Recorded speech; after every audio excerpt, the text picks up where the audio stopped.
Y ahora vamos a compartir la palabra del Señor. Hermanos, estamos en este tiempo. El lema de nuestro año es que queremos conocer al Señor. Nuestro lema es que te conozcan a ti. Dijimos que esta es la oración de Cristo y lo podemos ver en San Juan capítulo 17 versículo 3, nuestro versículo lema, y dice: y esta es la vida eterna, que te conozcan a ti, el único Dios verdadero, y a Jesucristo, a quien tú has enviado. Ahora, si hay una forma en la que podemos de alguna forma describir lo que es esta comunión, lo que es este conocimiento y este compañerismo con Dios que tanto deseamos, si pudiéramos definirlo de una manera sencilla, pudiéramos decir que caminar con Dios es tener comunión, es tener compañerismo, es conocerlo. La mejor forma en que podemos expresar esto es viendo a dos personas caminando juntos. Si miramos en el libro de Génesis, en el capítulo 5, versículo 22, dice que y caminó Enoc con Dios después que engendró a Matusalén 300 años y engendró hijos e hijas. Enoc caminó con Dios. Y esta es la mejor forma de definir el compañerismo que tanto deseamos, el conocimiento de Dios que tanto deseamos. Caminar juntos con Dios. Es como cuando vemos a dos personas caminando por un camino, o cuando vemos un matrimonio caminando juntos por la vida. Hay matrimonios, a veces cuando ves parejas de matrimonios que llevan 50 años casados, 50 años caminando juntos por la vida. No es fácil. No sé si hay alguien aquí que lleva 50 años de casado. Merlin, 50 años de casado. Mira, 49 años entonces de casado. No es fácil caminar con alguien 49 años por la vida. No es fácil caminar con esa persona.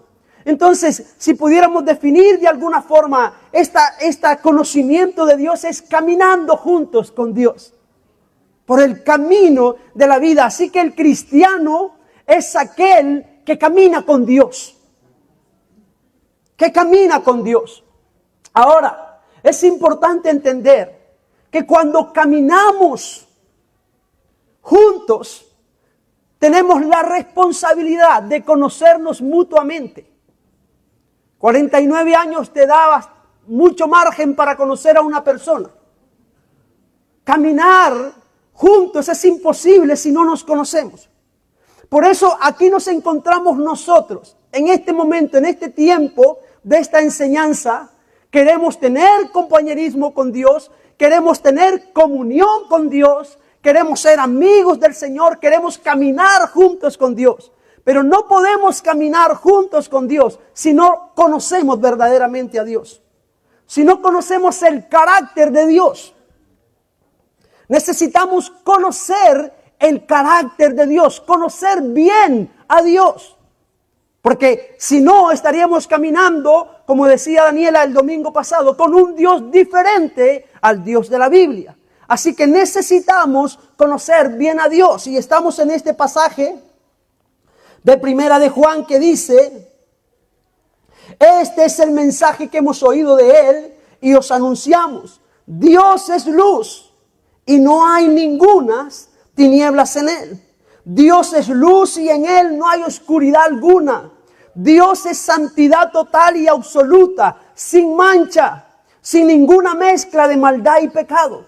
Eso es nuestro Dios y necesitamos conocer a este Dios. Ahora, permítanme decirle, es en el conocimiento del carácter santo y justo de Dios donde muchas personas tropiezan hoy. Es en el conocimiento del carácter santo y justo de Dios donde muchas personas tropiezan hoy. La gente no entiende la justicia de Dios. La gente no entiende la santidad de Dios. Hay gente que tropieza con esto y son perturbados. No pueden entender. Algunas personas aún han llegado a decir que el Dios del Antiguo Testamento es un Dios distinto al Dios del Nuevo Testamento. porque chocan con algunos pasajes bíblicos del Antiguo Testamento. No les entra por su mente algunos pasajes bíblicos del Antiguo Testamento. Y hay gente que no sabe cómo reconciliar al Dios del Antiguo Testamento con el Dios del Nuevo Testamento. Pero Dios es el mismo. Amén. No tenemos un Dios del Antiguo Testamento y un Dios del Nuevo Testamento. Dios es el mismo. Y necesitamos conocer a Dios desde el principio. Pero como vuelvo a decir, hay gente que tropieza en esto. Dicen que el Dios del Antiguo Testamento es un Dios diferente al Dios del Nuevo Testamento. Estudiando este tema, estudiando esto, he leído acerca de teólogos que dicen que el Dios del Antiguo Testamento era un Dios irracional. Un Dios que tenía un lado oscuro. Un Dios lunático. Un Dios que a veces pareciese que estuviese de mal humor. Un Dios que tiene un lado un poco diabólico. Sí, de verdad, yo también me sorprendí. Cuando escuché a teólogos, leí que dicen que el Dios del Antiguo Testamento pareciese que tuviese un lado oscuro, un lado un poco diabólico, un lado irracional, que no concuerda con el Dios de gracia y de amor que el Nuevo Testamento nos muestra. Una especie de deidad demoníaca, cuya ira abrazadora está debajo de la dignidad del Dios de amor del Nuevo Testamento. Ahora, cuando leen en el Antiguo Testamento algunas historias del juicio de Dios, muchos no son capaces de seguir leyendo más. Tropiezan con esos pasajes bíblicos violentos. Algunas personas lo ven como razón suficiente para rechazar el cristianismo. Mucha gente no está de acuerdo con el Dios de la Biblia. Y mucha gente no está de acuerdo con la justicia de Dios. Solamente tienes que hablar con la gente y te vas a dar cuenta que hay gente resentida con Dios. Que hay gente que no está de acuerdo con cómo Dios gobierna este mundo. ¿No? ¿Has encontrado a alguien que no está de acuerdo cómo Dios gobierna este mundo? Sí, pero hay muchísima gente que no está de acuerdo cómo Dios gobierna este mundo, porque piensan que Dios es un Dios injusto. Y quizás tú estás aquí y tú puedes pensar, yo si estuviera en el lugar de Dios, haría esto distinto, haría esto diferente, ¿no? Porque no están de acuerdo. Y mucho menos cuando ven en la Biblia pasajes complicados, pasajes difíciles de entender de cómo Dios actúa de esa forma. Siempre hay gente pensando, si Dios es bueno, ¿por qué esto? Si Dios es bueno, ¿por qué esto? Si Dios es un Dios de amor, ¿por qué tal situación? Si Dios me ama, ¿por qué esto? Si Dios es justo, ¿por qué esto? Siempre hay gente pensando de esta forma. Estas declaraciones duras parecen ser la razón suficiente para tener que despreciar al Dios del Antiguo Testamento. No quieren saber nada con ese Dios.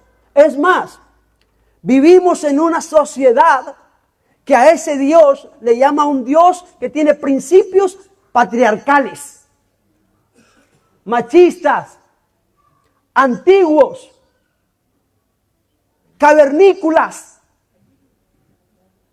Principios que no tienen nada que ver con la sociedad en la que vivimos, ¿sí o no?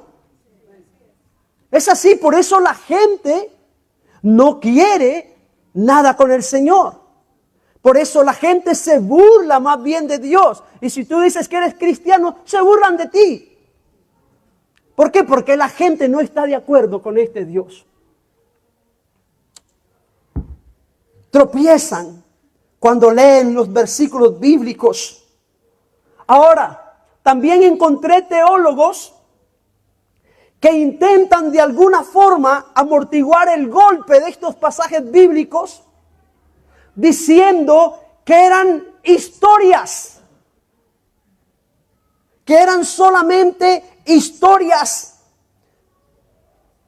primitivas, que fueron mitos primitivos, algunas historias de una sociedad primitiva, que estaba en una sociedad sanguinaria, y estos mitos los escribieron, y que no eran palabra de Dios. Intentan amortiguar el golpe con eso.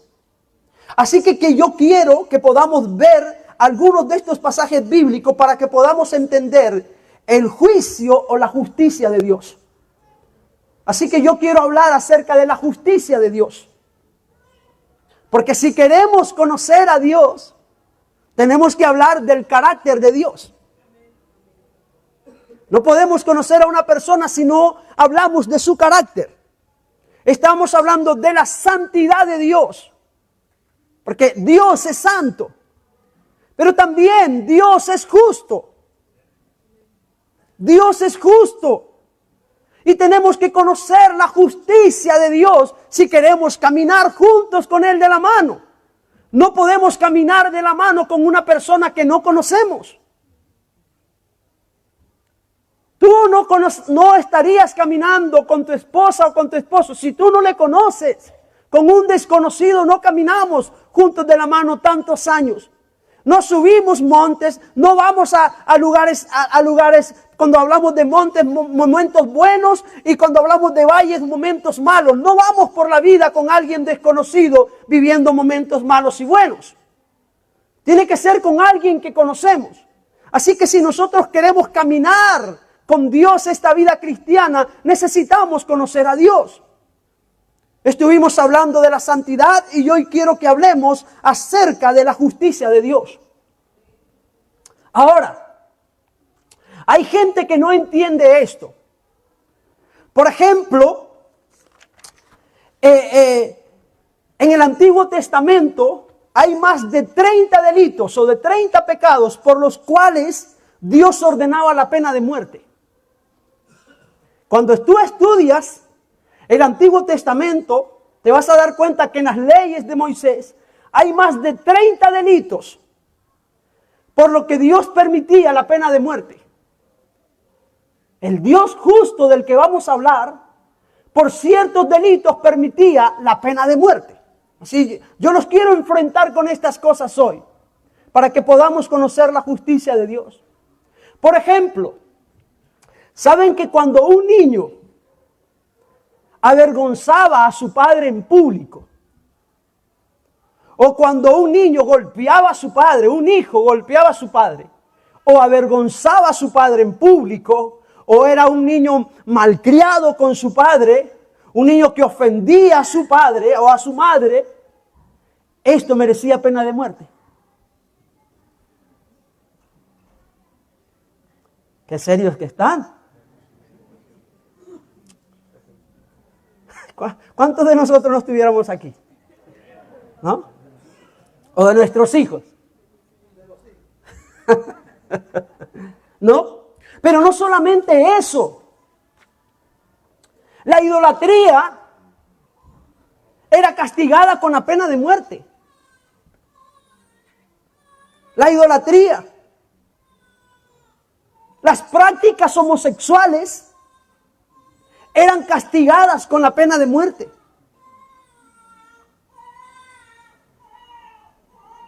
Las prácticas de falsas profecías eran también castigadas con pena de muerte. El consultar la adivinación o la brujería o la hechicería, en consultar las cartas a los agoreros, era castigado con pena de muerte. El adulterio era castigado con pena de muerte. El divorcio, y hay más de 30 casos en la Biblia donde estos pecados eran castigados con la pena de muerte. Ahora, cuando la gente lee eso, entonces la gente dice, este no es un Dios de amor. Este no es un Dios de misericordia. Este no es un Dios de gracia. Y choca a la gente con estos pasajes. Choca a la gente con estas leyes, con estas normas de Dios, porque las consideran injustas. No son justas. Es más, muchos de estos pecados hoy llamamos derechos. ¿No? Muchos de estos pecados hoy le llamamos derechos. Derechos de la sociedad en la que vivimos. Por eso chocamos con Dios y chocamos con la justicia de Dios.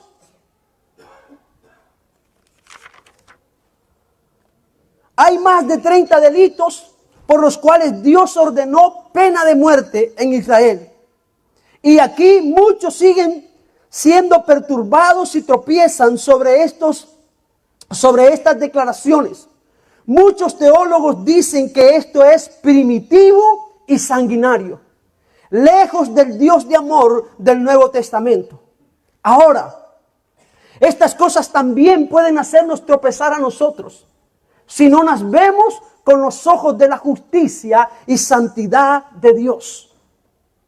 Así que yo quiero hablar hoy acerca de la justicia de Dios.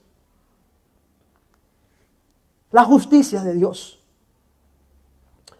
Miren lo que dice el Salmo capítulo 50, versículo 6. ¿Y los cielos, qué hacen los cielos? Declaran justicia, su justicia. Porque Dios es el juez. O sea, los cielos declaran que Dios es un juez justo. Los cielos declaran su justicia porque Dios es el juez. El Salmo 7 y 8 dice: pero Jehová permanecerá para siempre. Ha dispuesto su trono ¿para qué cosa? Para juicio. Él juzgará al mundo ¿con qué cosa? Con justicia, y a los pueblos con rectitud. Dios juzgará al mundo con justicia y a los pueblos con rectitud. Hechos capítulo 17, versículo 31 dice: por cuanto ha establecido un día en el cual ¿qué cosa? Juzgará al mundo con justicia por aquel varón a quien Dios designó, dando fe a todos con haberle levantado de los muertos. O sea que la Biblia enseña claramente que Dios es el juez supremo del universo. Dios es el juez supremo del universo. Ahora la pregunta es obligada. ¿Está Dios calificado para juzgar al mundo? Pregunto otra vez. ¿Está Dios calificado para juzgar al mundo, para ocupar este puesto de juez del universo? ¿Sí, no? Esto pensamos nosotros, pero no es lo que piensa nuestra sociedad. Y probablemente esto pensamos nosotros, pero estoy seguro que en algunos momentos de vuestra vida no lo pensaste así. En algunos momentos de vuestra vida, cuando viste las situaciones que estabais viviendo, dijisteis: esto no es justo. ¿O cuántos de ustedes todavía pasarán momentos, o de nosotros, me involucro yo porque aquí todos somos iguales? Esto no es justo. Esto no es justo. Pero la Biblia dice que Dios es el juez justo de toda la tierra. Y que ha establecido un día en el cual juzgará al mundo con justicia. Así que Dios es el juez justo. Y la pregunta es: ¿está calificado Dios para este puesto? Vamos a verlo. Él debe ser justo. Si es el juez supremo, si el juez supremo es injusto, no tenemos ninguna esperanza de que la justicia prevalezca. Si el juez supremo de toda la tierra es injusto, no tenemos ninguna esperanza de que la justicia prevalezca. Ahora, sabemos que los jueces terrenales pueden ser corruptos. Lo sabemos. Sabemos que aceptan sobornos, que muestran parcialidad y a veces pueden actuar en ignorancia o incluso pueden cometer errores. No así con el Dios del cielo, no así con el juez de toda la tierra. En Él no hay corrupción.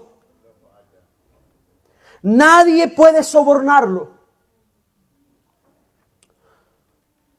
Se rehúsa a mostrar parcialidad. No muestra favoritismo. Él no se equivoca. Él no se equivoca. Ahora, quiero que miremos algunos pasajes bíblicos de estos que los teólogos cuestionan y que mucha gente tropieza con estos pasajes porque no encuentra misericordia y amor de Dios en estos pasajes bíblicos. Y quiero que miremos primero que en la historia de Sodoma y Gomorra, vamos a empezar por la historia de Sodoma y Gomorra. En la historia de Sodoma y Gomorra podemos ver la manifestación del juicio de Dios. Ahora, la mayoría de ustedes ya habrán oído de esta historia tan popular. Es una de las historias más populares de la Biblia. La historia de Sodoma y Gomorra es una de las historias más famosas del Antiguo Testamento. Todo el mundo ha oído hablar de Sodoma y Gomorra, de estas ciudades. Dicen que en realidad Sodoma y Gomorra eran dos ciudades, pero que representaban 5 ciudades de la llanura. Así que no eran 2, sino 5 ciudades que estaban representadas en estos 2 nombres. La ciudad de Sodoma y la ciudad de Gomorra. Ahora, esta historia de Sodoma y Gomorra no está exenta de controversias. No ha estado exenta de controversia. Al menos en parte, el deseo de los hombres de la ciudad de tener relaciones homosexuales fue la razón por la que Dios destruyó Sodoma y Gomorra. Si lees la Biblia te vas a dar cuenta que en parte la razón principal por la que Dios destruyó Sodoma y Gomorra fuera por el deseo de los hombres de Sodoma de tener relaciones homosexuales. En el capítulo 18 de Génesis, Dios anuncia a Abraham que él iba a destruir Sodoma y Gomorra. No podemos ver esto en el capítulo 18 del libro de Génesis. Así que vamos a leer Génesis 18, versículo 20 y versículo 21. ¿Están conmigo? Amén. Dice así. Entonces Jehová le dijo, por cuanto el clamor contra Sodoma y Gomorra se aumenta más y más, y el pecado de ellos se ha agravado en extremo, descenderé ahora y veré si han consumado su obra según el clamor que ha venido hasta mí, y si no, lo sabré. O sea, Dios está diciendo, aquí hay un clamor de pecado que ha subido hasta mí, y yo voy a visitar esta ciudad. Y si este clamor persiste, si este pecado persiste, yo los voy a destruir por completo. Y ahí está Abraham. Imaginémonos cualquiera de nosotros, ahora mismo, ahí está Abraham. Y Dios le dice, mira, voy a destruir estas ciudades. Voy a destruir estas ciudades. Ahora, en estas ciudades vivían familias. No solo vivían hombres con deseos homosexuales, vivían familias, vivían matrimonios, vivían niños, vivían personas mayores. Era una ciudad, era una sociedad compuesta. Y Dios dice, voy a destruir esta ciudad. Y aquí la gente no entiende. ¿Por qué Dios es tan irracional? ¿Por qué este Dios del Antiguo Testamento no es un Dios de gracia y misericordia? ¿Por qué tiene que destruir a ciudades enteras? Y chocan con estas verdades. Pero Abraham también estaba pensando así. Abraham estaba pensando de alguna forma, Abraham cuando escuchó estas palabras, quedó perturbado, quedó preocupado Abraham. que Dios le dijera, voy a destruir Sodoma y Gomorra. Abraham temía que el juicio de Dios en aquellas ciudades fuera indiscriminado. Abraham temía eso. Cuando Dios le dijo a Abraham, se puso en una posición de pensar, Señor, tu juicio va a ser indiscriminado en esta ciudad. ¿Por qué tienes que destruirlos a todos?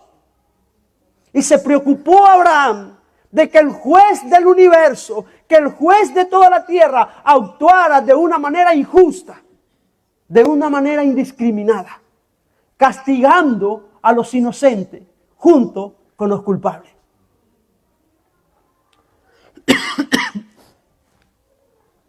Esta es la preocupación de Moisés, de Abraham.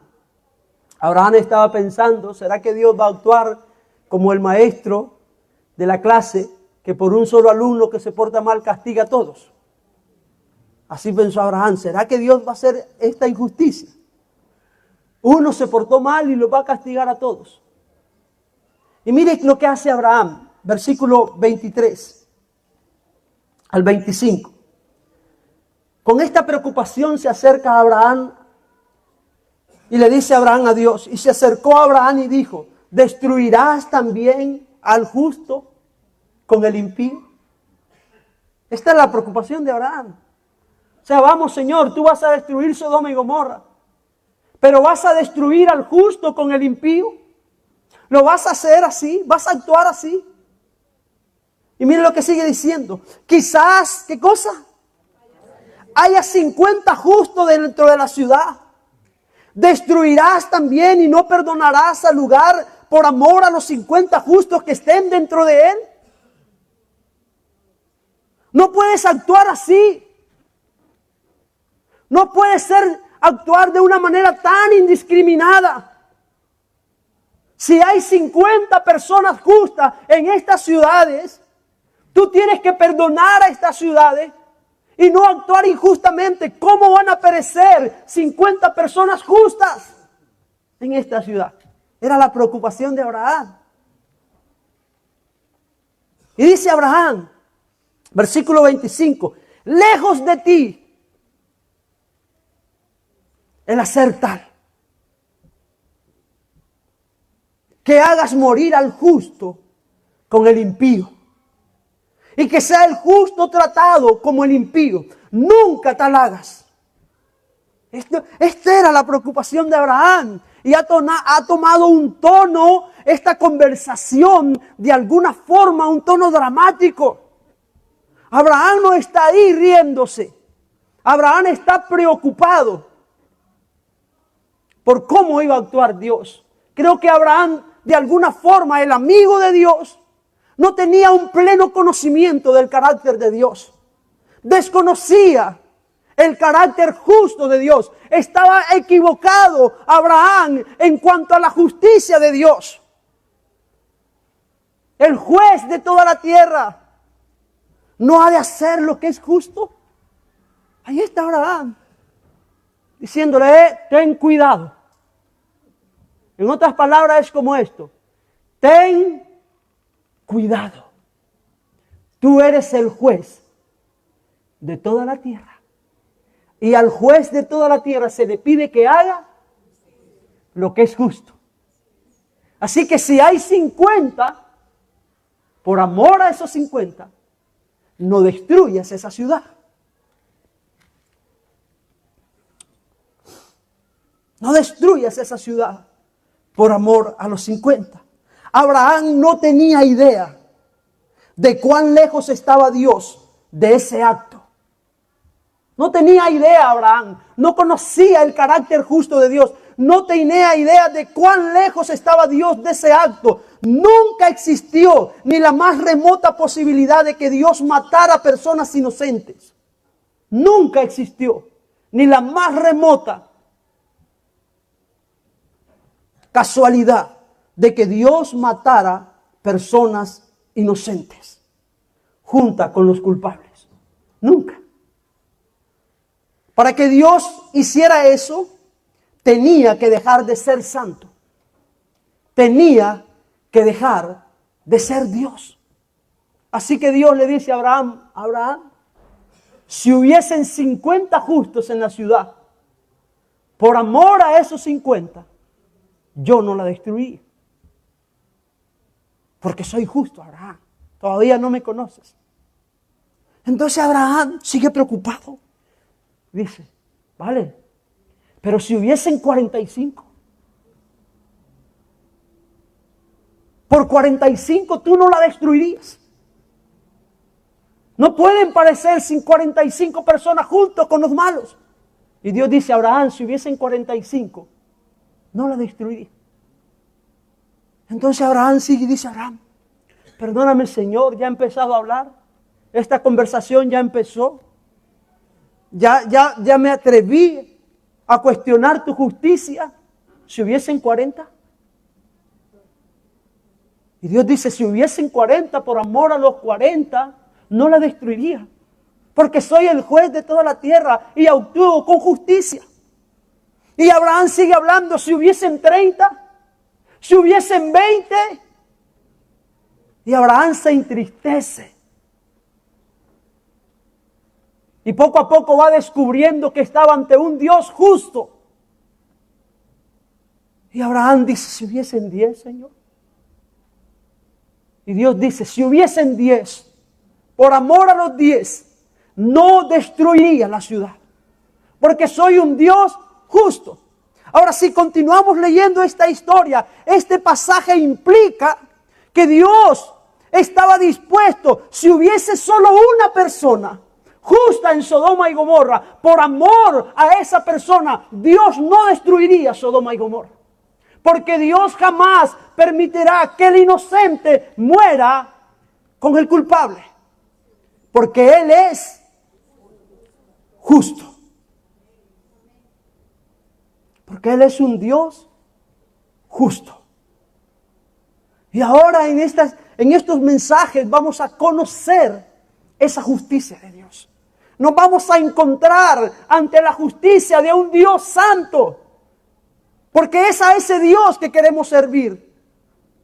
Y necesitamos conocerle. Es con ese Dios que queremos caminar de la mano. Pero no podemos caminar de la mano con Él si entendemos como Abraham que es injusto. Abraham aquí estaba dudando de la justicia. Yo no puedo caminar de la mano de Dios si creo que Él es injusto. Tú no puedes orar a Dios creyendo que Dios está actuando mal contigo. ¿Entiendes? Tú no puedes orar y tener una relación sana con Dios si tú crees que Dios está actuando mal contigo, que Dios es injusto contigo. No podemos tener una relación sana y correcta con Dios si pensamos que Dios nos está tratando mal. Si hay resentimiento. Mire, somos humanos. Somos humanos. Y cuando alguien te dice algo de alguien que ha pensado algo de ti que no está bien, tú ya te quedas con esa espinita ahí. Y a lo mejor no es algo tan grave. A lo mejor no es algo tan complicado. A lo mejor es de decir, bueno, pues si a algunos les gustan los chocolates de leche y a otros les gusta chocolate negro. No pasa nada, todos tenemos gustos distintos. No nos podemos ver caer bien a todo mundo, ¿no? A veces puedes resumirlo a eso. Bueno, tiene gustos diferentes, piensa diferente. No pasa nada. Pero no, la espinita nos queda.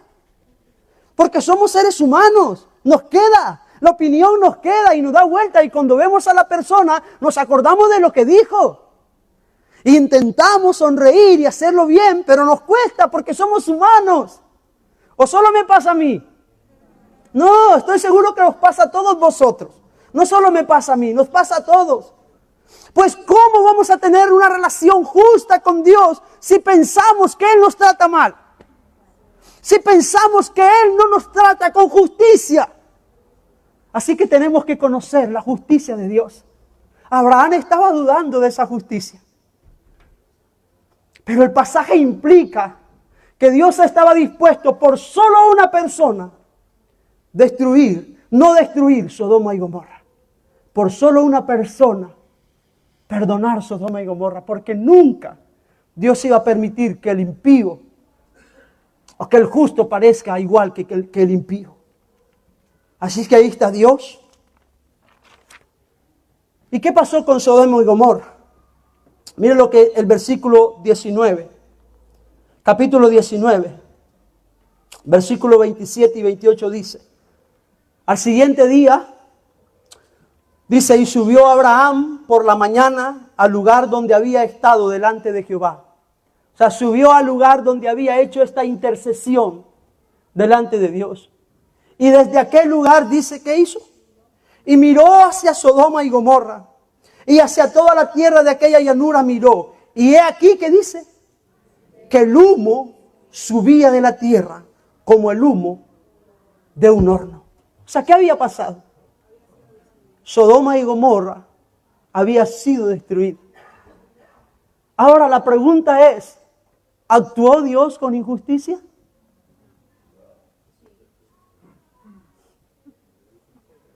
¿Actuó Dios con injusticia? Jamás. No había ni un justo. No había ningún justo en Sodoma y Gomorra. No había ningún justo. Dios lo que hizo fue actuar en justicia. Justicia. Este mensaje no es popular. Este mensaje no nos gusta escuchar. La paga del pecado es muerte. Pero no nos gusta. No nos gusta. No es muy popular. La paga del pecado es muerte. O sea que el juicio de Dios fue recto en Sodoma y Gomorra. Ni un solo inocente fue castigado. Ni un solo inocente fue castigado en Sodoma y Gomorra. La justicia de Dios nunca está divorciada de su rectitud. Él nunca condena al inocente. Nunca absuelve al culpable. Su justicia es justicia perfecta. Su justicia es justicia santa.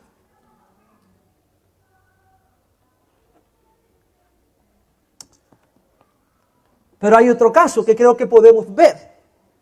Quedamos claro que ahí Dios no destruyó ningún inocente. Dios actuó con justicia. Y si hay algo que Abraham le dijo a Dios es, el juez de toda la tierra no ha de hacer lo que es justo. Dios actuó con justicia. Pero hay otro caso que quiero que examinemos.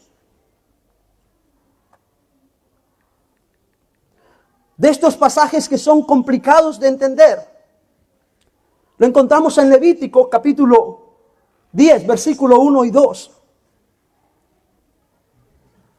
Aquí hay otra historia que causa mucho tropiezo. Aquí hay otra historia que a la gente no le agrada mucho. Que ven en esta historia a un Dios lunático. A un Dios que se enoja con facilidad. Quizás a un Dios caprichoso. En esta historia también la gente lo ve. A un Dios de falto de misericordia. Dice, y Nadab y Abiú, hijos de Aarón, tomaron cada uno su incensario y pusieron en ellos, ¿qué cosa? Fuego, sobre el cual pusieron incienso y ofrecieron delante de Jehová, ¿qué cosa? Fuego extraño que él nunca les mandó. Y salió fuego de delante de Jehová y los quemó y murieron delante de Jehová. Ahora, para que entiendan esta historia, el juicio rápido y repentino que cayó sobre Nadab y Abiú, los hijos de Israel, Nadab y Abiú, los hijos del sumo sacerdote Aarón. Aarón era el sumo sacerdote de Israel y Aarón era el hermano de Moisés. ¿Vale? Aarón era hermano de Moisés, los dos hombres que Dios usó para sacar a los hijos de Israel de Egipto. ¿Recuerdan? Aarón y Moisés fueron los dos hombres que Dios usó para sacar a los hijos de Israel de Egipto. Y Dios dijo, mira, apártame a Aarón, tu hermano Moisés, y úngelo como sumo sacerdote. Y voy a hacer de Aarón un linaje sacerdotal por muchas generaciones. Y a partir de Aarón, todos los descendientes de Aarón serán parte de este linaje de sacerdotes. Ahí está Aarón, que es ungido por Moisés con el aceite sagrado de la unción. Es ungido. El sacerdocio de Aarón de alguna forma también representaba el sacerdocio de Cristo, el sacerdocio de Melquisedec también. O sea que este sacerdocio era un sacerdocio importante. Aarón era una persona confiable para Dios. Dios lo ungió con el aceite de la unción. Aarón, fueron preparadas vestimentas especiales para Aarón, vestidos especiales, túnicas especiales, porque su vestimenta representaba un sacerdocio santo. Es más, Aarón llevaba la carga de presentar a los hijos de Israel delante de Dios. En el pectoral tenía algo que era conocido como el pectoral del juicio, 12 piedras con los nombres de la tribu de Israel, y cuando entraba al lugar santísimo, él representaba a Israel. Una vez al año, cuando entraba al lugar santísimo. Tenía aquí en su frente algo que decía en letras de oro, santidad a Jehová. O sea que Aarón era alguien especial. Si había en Israel personas santas, si había en Israel personas que amaban al Señor, podríamos decir en ese tiempo, Moisés y Aarón. Consagrados al Señor, hombres que dijeron sí al Señor. Pero ahora Aarón tiene algunos hijos, y dos de sus hijos mayores, como el sacerdocio era hereditario, dos de sus hijos mayores podían ofrecer sacrificio como sacerdotes también, porque era hereditario. Ahora la pregunta es, la Biblia no lo dice, pero ustedes se pueden imaginar cuánto tiempo dedicó Aarón instruyendo a sus niños, a sus hijos, pensando, mis hijos van a ser sacerdotes, mis hijos van a ministrar al Señor, mis hijos apuntan a ser los sumos sacerdotes, porque él era el sumo sacerdote, sus hijos eran sacerdotes, pero cuando él muriera, sus hijos iban a ser los sumos sacerdotes. O sea, ustedes pueden pensar en Aarón. Y el día que sus hijos por primera vez ya cumplen la edad de llegar al templo y ofrecer sacrificio, el día que sus hijos tenían que ir y presentar la ofrenda, van. Yo imagino a Aarón orgulloso, hoy son mis hijos los que van al templo a presentar la ofrenda.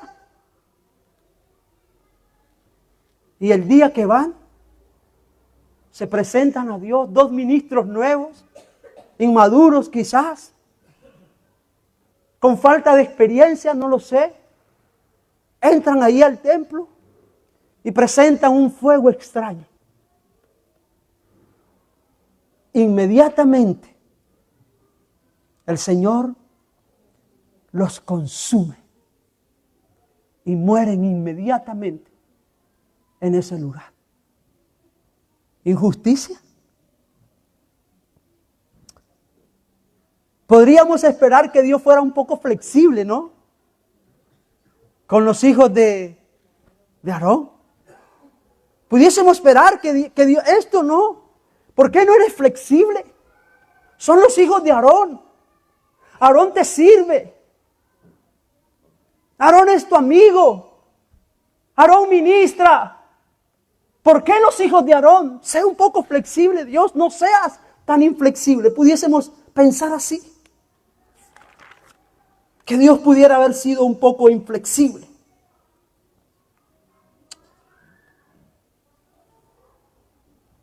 Ahora, pudiésemos pensar, Dios tendrías que ser un poco más flexible con Aarón y sus hijos. Pero no fue así. No fue flexible. Ahora, ya que el sacerdocio en Israel era hereditario, tanto Nadab y Abiú fueron consagrados como sacerdotes al lado de su padre. Sin embargo, tan pronto como los sacerdotes empezaron el ministerio por una sola transgresión en el altar, Dios reaccionó rápida y violentamente, eliminándolos en el acto. Ahora, no fue que profanaron el altar con prostitutas. No fue que profanaron el altar ofreciendo sacrificios de niños, como lo hacían los dioses de Canaán. No hicieron esto. Lo único que hicieron fue ofrecer fuego extraño. Ahora, no sabemos exactamente qué era ese fuego extraño, pero ellos habían sido bien instruidos en cuanto a la ley del servicio en el altar. Estos chicos, estos hijos de Aarón, no eran personas que no habían sido instruidas. Habían sido bien instruidas. Y las leyes de Dios eran muy claras de cómo había que ofrecer el sacrificio en el altar. Las leyes de Dios habían sido descritas cuidadosamente de lo que tenían que hacer cuando entraran a la casa del Señor a ofrecer sacrificio. Miren lo que dice Éxodo 30, versículo 9 y versículo 10. No ofreceréis sobre él incienso extraño. No ofreceréis sobre él incienso extraño, ni holocaustos, ni ofrendas, ni tampoco derramaréis sobre él libaciones. Y sobre sus cuernos hará Aarón expiación una vez al año con la sangre de los sacrificios por el pecado para expiación. Una vez al año hará expiación sobre él por vuestras generaciones. ¿Y qué dice? Será, ¿qué cosa? Muy santo a Jehová. Aquel acto era un acto santo, con normas escritas cuidadosamente. Era un acto santo, no fuego extraño en aquel lugar. ¿Qué hicieron estos muchachos? Lo primero que ofrecieron fue fuego extraño. Por tanto, la causa de la muerte fulminante de Nadab y Abiú no fue solo una causa material, no fue en sí solamente el ofrecer el fuego extraño la causa de su muerte, sino la actitud irreverente y rebelde y temeraria que tuvieron ante Dios. Tuvieron una actitud rebelde. Tuvieron una actitud irreverente. Tuvieron una actitud temeraria. Acercarse a Dios a ofrecer algo que Dios había prohibido. Algo que Dios no había pedido. Ellos se atrevieron a ofrecer delante del Señor no aquello que Él había mandado, sino lo que ellos se les antojó ofrecer. Ahora, si usted lee la historia de este capítulo 10, se va a dar cuenta que más adelante Dios le prohíbe a los sacerdotes tomar alcohol. Dios les prohíbe tomar alcohol al entrar al sacrificio. Antes de entrar a ministrar al Señor, estaba prohibido para ellos el tomar alcohol. Y les dice, porque si tomáis alcohol, no vais a discernir entre lo bueno y lo malo. Y esta gente entró ahí de alguna forma sin discernir lo que Dios estaba pidiendo.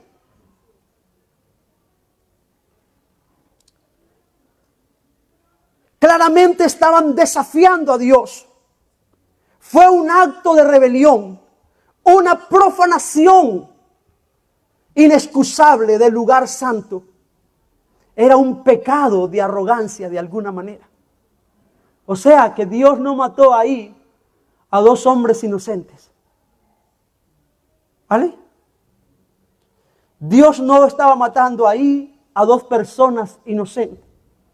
Dios estaba destruyendo ahí a dos hombres arrogantes que de alguna forma menospreciaron las órdenes de Dios, de cómo Dios quería que se estuviese en su presencia. O sea que no eran inocentes, eran culpables. El juicio de Dios fue rápido y su explicación a Moisés fue clara. Aarón, cuando vio a sus hijos, ¿se pueden pensar en lo que pasó a Aarón? Ver a sus hijos ahí muertos instantáneamente. Aarón corrió a Moisés. Fue corriendo a Moisés como para decir, ¿qué pasa aquí? Yo me imagino a Aarón diciendo, ¿esto es justo? ¿Es justo Dios haciendo esto con mis hijos? ¿Es justo Dios lo que está haciendo? Probablemente algunos de nosotros estemos pensando aquí, ¿es justo Dios con lo que me pasa? ¿Es justo Dios con mi situación? ¿Es justo esto? Y ahí Aarón pensando, ¿es justo que Dios actúe así con mis hijos? ¿Y cuál es la respuesta de Dios? Versículo 3 de Éxodo.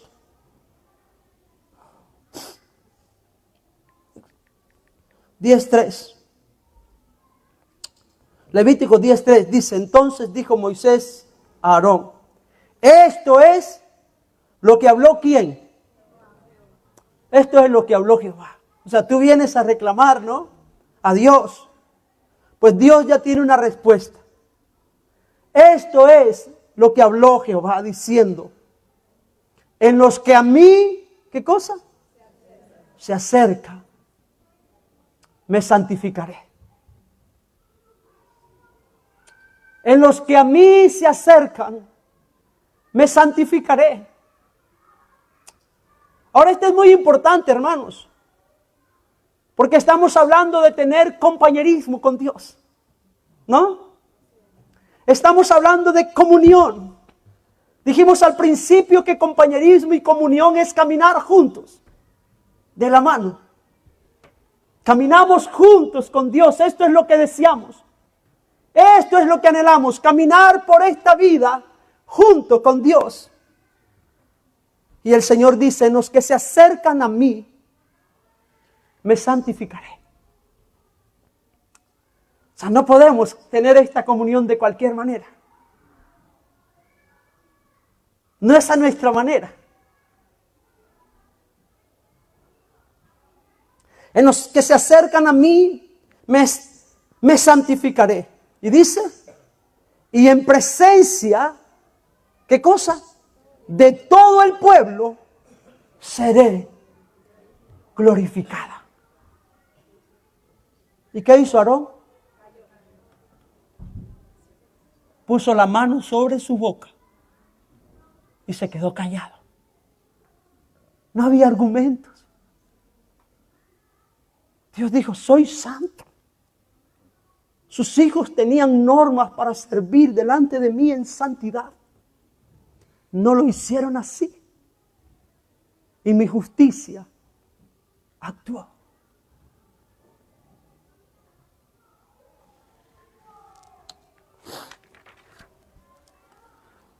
Nadab y Abiú no eran hombres inocentes. No fueron castigados sin ser advertidos. No fueron castigados sin violar una ley.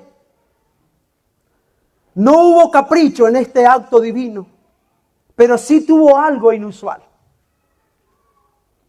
Este acto tuvo algo inusual. Y con esto quiero acabar y que reflexionemos sobre esto. Aquí no hubo ningún capricho. Aquí Dios no estaba castigando a alguien inocente, a alguien que no sabía lo que estaba haciendo. Dios estaba actuando justamente. Pero sí, tanto el caso de Sodoma y Gomorra como este caso tienen algo inusual. ¿Saben qué es lo inusual? Lo inusual es lo repentino y terminante de la ejecución.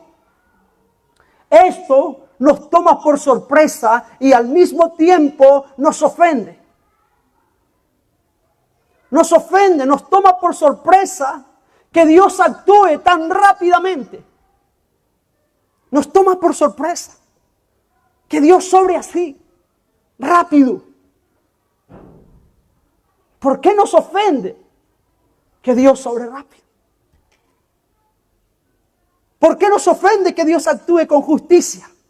Porque Él no hizo ningún acto de justicia, de injusticia. Eran actos de justicia. Dios obrando justamente, dándole a cada uno el pago de su pecado. Y es ahí donde nosotros nos sorprendemos y nos ofendemos.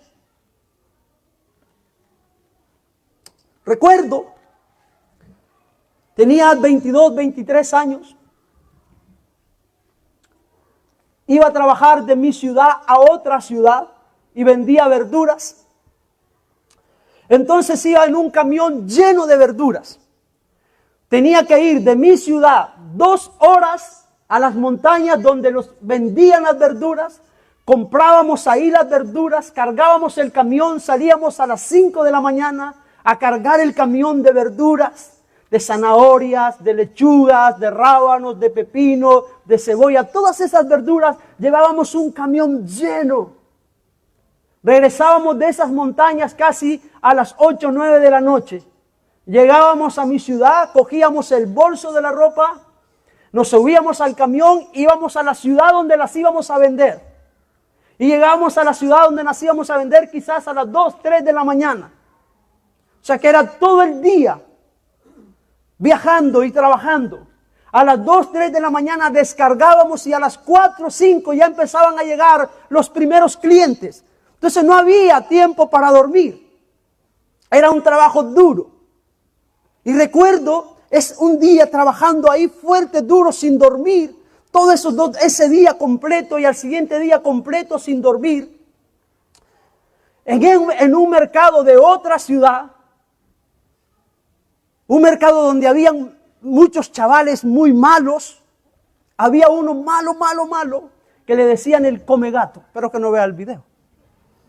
Le decían el come gato. Y yo trabajé todo el día y toda la noche y al siguiente día estaba muy cansado.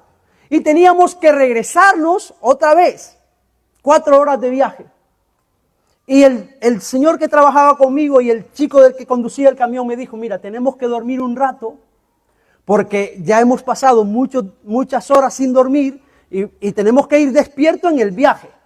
No vaya a ser que nos durmamos y nos accidentemos. Entonces, bueno, ve a dormir un rato tú. Y me fui a dormir 2 horas, me acuerdo. Dijo, vas a dormir de la 1 a las 3, nada más. A las 3 te despertamos, duerme el otro y luego nos vamos. Y me fui a dormir. A mí me gustan mucho los zapatos, ¿vale? Y tenía unos zapatos muy bonitos. Y me duché y me fui a dormir. Y dicen que el comegato dijo, vamos a darle la bienvenida al hermanito al mercado. Y yo estaba dormido. Y llegó el comegato con una navaja a darme la bienvenida. Cogió mis zapatos y me los hizo pedazos. Cuando yo me desperté y me quise poner los zapatos, se salían. Porque me lo había hecho pedazos. Y estaba el comegato con la navaja así. Y me dijo, hermano, le hemos dado la bienvenida al mercado. ¿Tiene algún problema? Y yo me quedé y le dije, ¿qué le dices tú al comegato con una navaja así?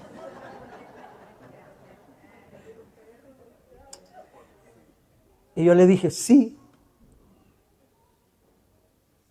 que los zapatos no le sirven ni a ti ni a mí. O sea, te los hubiese escogido y por lo menos te hubieran servido a ti, pues ahora ya no sirven ni a ti ni a mí. Y ella le hacía así con la navaja. Bueno, nada. Me regresé para mi ciudad. Esa noche el comegato se fue a su barrio y en su barrio tuvo una pelea y le cortaron 4 dedos de la mano derecha con la que me había cortado los zapatos a mí. 4 dedos de la mano derecha.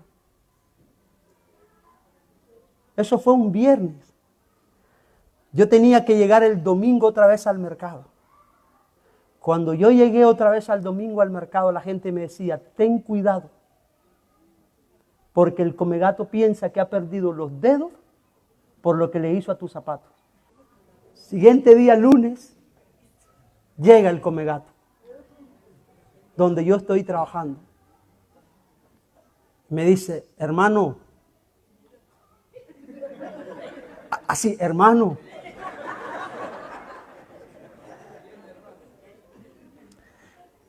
Y yo dije, Señor, ayúdame porque lo que le pasó a los zapatos me va a pasar a mí. Me dijo, hermano, y me enseñó así. Y me dijo, ¿me invita a un refresco? Y yo le invité a un refresco. Me dijo, perdóname por lo que le hice. Hermanos, ¿sabe qué pasa a nosotros? Cuando cuestionamos cómo Dios actúa con justicia, nos molesta que Dios sea rápido.